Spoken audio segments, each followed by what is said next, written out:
Well, folks, it must be Friday afternoon. Here we are back at St Diablo. It's Friday afternoon. Courtney plays with Hotline. I'm Sean Rush. I'm your host. I'm here with Sarah Jane Siddon.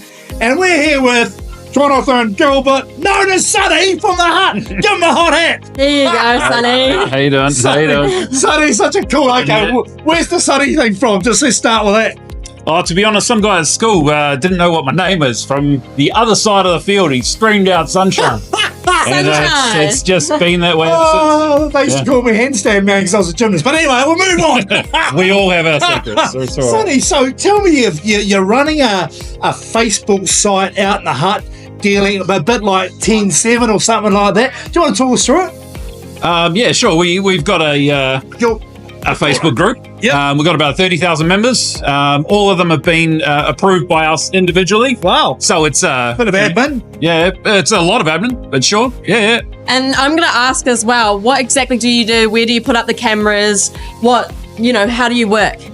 We have a range of things that we do, but predominantly we do support and put up some community-facing cameras. But ultimately, we gather information from all of our community, try and get that together and get it out to the rest of the community so they know what's going on and try and get them to assist us. And at home, where can I find this information? Hutt Valley Security Notice Board. There you go. That's the name of the Facebook page, is it? It is. Okay, and so how do I, if I go home and find something's broken in, it's just for the Hut at the moment, though, isn't it? Yeah. So if I go home to my second home, the Hut, what do I do? How do I contact you guys and get vetted and that sort of thing? Well, if you go through the security notice board, become a member, or just send me a message through there. I'm very active on that page. Awesome. It's easy to find me.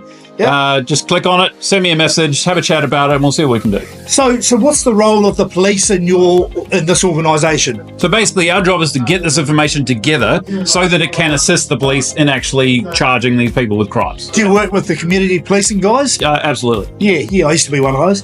Sarah Jane? What is your craziest story that you can tell us? Craziest story. We had these two guys get a giant picnic table up over a 3-meter fence and then stagger with it for about 500 meters before dropping it on the side of the road because they couldn't carry it any longer. Oh, they were weak. It was very funny to watch. Yeah. They were stopping about every 10 meters to recoup. Yeah. Oh, nice. Just thinking, Sonny, it's a great service you're doing, but, could we take it up another level and use Wellington Live's sort of platform to maybe, spread the word and make it a bigger, wider sort of network? Yeah, well, I'd definitely like to kind of, get it up in a more visual aspect. Yeah. Go and have a couple of conversations with these people that are affected by crime and see how they're feeling and seeing what sort of support they're getting from the community and from the police and see what extra we can do to assist them. Yeah, well, you wouldn't have to wear the funny hat. You don't do that. Oh, that's good. It's, not really my colours, but okay, well, you speak to the cameraman after this, but Sarah Jane? What is the street that has the most stolen things or vehicles? To be fair, whenever one street gets hit, it usually goes quiet for a while. Okay. So it changes continuously. And what is the most stolen car? Definitely Mazdas, in particular the Demios. My friend had a Demio stolen as well because they're easy to get into. Aquas as well. There's a particular way to steal an Aqua that can be done very, very quickly. So it's a vulnerable car. Like a few others. Yeah. What's the most common sort of infringement? I mean, here I know that when I was a city councillor, we had a real run of car vandalism, cars parked on the road, smashed, some stolen. What? At the moment, it might just be because that's what we're focused on or that we're getting the most information about, but stolen cars is one of the biggest problems that we've got in the Wellington region at the moment for us. There's definitely other problems that the police are dealing with that we don't have any impact in, but for us, stolen cars, there's far too many of them. Mm-hmm. Awesome. All right, Sonny, well, thanks very much for that. Sarah Jane, you're okay? I can switch it up again and ask you this again. What is your favourite beach in Wellington? Yeah, we need to do that. We'll go with Tony Beach. Tony. Settlers Museum. Yeah. Tony will do. And also, again, could you give us your best Police 10-7 impression? Oh, when it's 3 o'clock in the morning and you stop at a servo, always blow on the pie. Oh, is that Tim? It was indeed. Hey, let's be careful out there. Oh, tell she blows.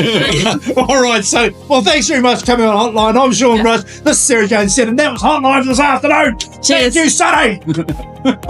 Quick question from the cameraman. If someone runs into a dairy and robs it, Yeah. what are the impacts? I mean, when someone runs in and gets, what sort of things do they get? And what are the impacts on the community and the people that own the dairy? Usually it focuses on a couple of things, in particular cigarettes, any sort of smoke, tobacco-related product, including, trying to empty out the till as well.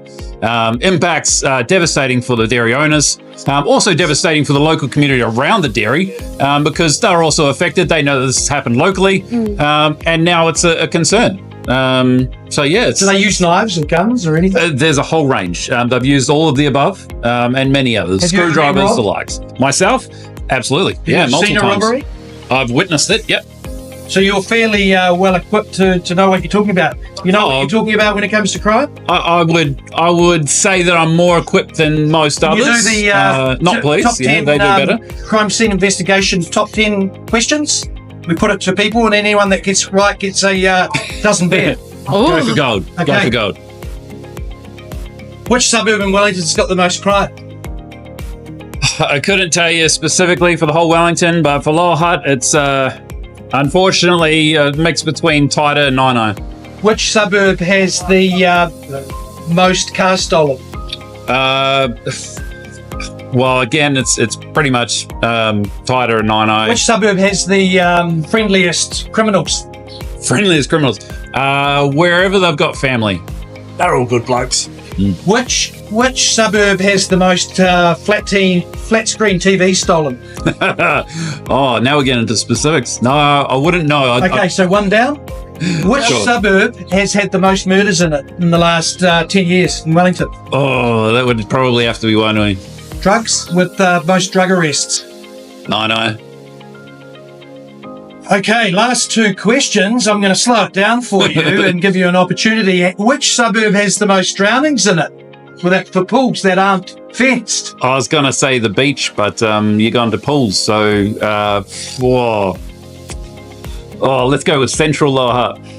And which suburb, given the fact that you're a 9 out of 10 right now, which suburb in Wellington has the best community spirit for Christmas? Ooh. Oh. It's an Island Bay or High Tide or Roseneath, something like that. Oh. No, I'd definitely say Petone. We'll go with Petone. Nice one. All right. Thanks very much, Gilbert. Hey. Can't beat Wellington on a good day or even a bad day too. You can't beat Wellington